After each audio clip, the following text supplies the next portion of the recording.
Halo teman-teman, gua Zeni Lubis. Kali ini gua mau bahas buku Seporsi Mie Ayam Sebelum Mati karya Brian Krishna.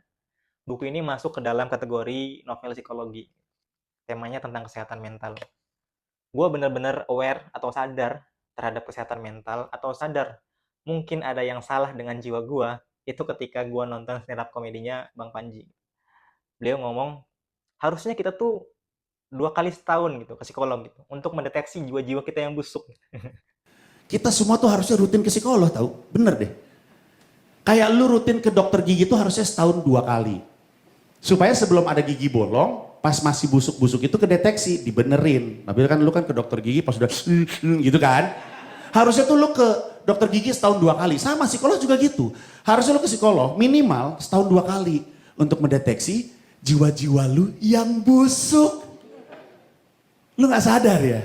Jiwa lu tuh busuk loh. Lu pikir kenapa lu kesini?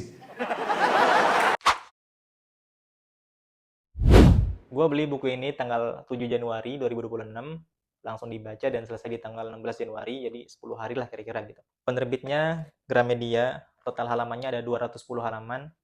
Ada dua hal yang gue sukain dari buku ini. Pertama, mie ayam. Kedua, kematian itu sendiri. Seporsi Mie Ayam ini karya Brian Krishna. Dia lahir di Bandung 17 Januari.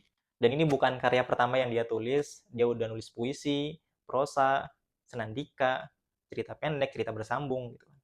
Dan buku ini merupakan kumpulan wawancara dan cerita dari kawan-kawan penyintas depresi akut. Mereka cerita ke Bang Brian bagaimana alasan-alasan yang mereka temuin gitu, hal-hal kecil yang mereka temuin yang bikin mereka mau buat hidup lagi gitu.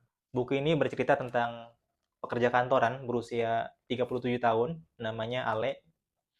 Dia merasa takut bahwasanya hidupnya itu dijalani tidak sebagaimana mestinya. Dan pertanyaan itu cukup mengganggu pikiran dia. Dia merasa hidupnya tidak berwarna, sampai kemudian dia memutuskan untuk bunuh diri gitu. Dia akan bunuh diri dalam waktu 24 jam. Ada 3 insight yang gue dapat dari buku ini. Insight yang pertama itu tentang penerimaan. Kadang ada beberapa hal yang berakhir begitu saja. Meskipun kita udah berusaha semaksimal mungkin, ya kadang itu berakhir tidak sesuai dengan yang kita inginkan. Bagian ini mengajarkan kita untuk menerima takdir, kemalangan, kesedihan, kegagalan, dan hal-hal yang serupa. Dan penerimaan ini penting untuk kita supaya bisa berpikir dengan jernih dan kita bisa mempersiapkan hal-hal yang perlu dipersiapkan ke depannya. Insight yang kedua, bahagia dan sedih itu dipergilirkan. Kita hidup di masyarakat yang menganggap kebahagiaan itu sebagai tujuan, itu sebagai keharusan, wajib gitu. Padahal kan kebahagiaan dan kesedihan itu sendiri ya dipergilirkan. Gitu. Ada saatnya kita bahagia, ada saatnya kita sedih. Tidak ada yang namanya emosi negatif. Gitu. Atau perasaan negatif. Semua perasaan memiliki perannya gitu. Kalau bahagia ya nggak perlu dijelasin lagi kan. Kalau kesedihan itu memberikan kita jeda untuk memproses apa yang terjadi. Kemudian juga kita mengumpulkan semua energi kita untuk melakukan aktivitas setelahnya gitu.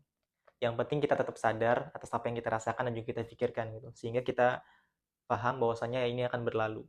Insight terakhir, jangan lupa untuk ngasih apresiasi ke diri sendiri gitu. Karena hidup itu susah, ya jangan paksa terus untuk melangkah, sesekali istirahat gitu kan, dan hargai setiap pencapaian yang ada dalam hidup lu gitu, meskipun lu anggap itu sebagai pencapaian yang kecil. Itu aja mungkin insight yang gue bisa bagikan dari buku ini. Bagi teman-teman yang udah baca juga, bolehlah berbagi insight-nya di kolom komentar.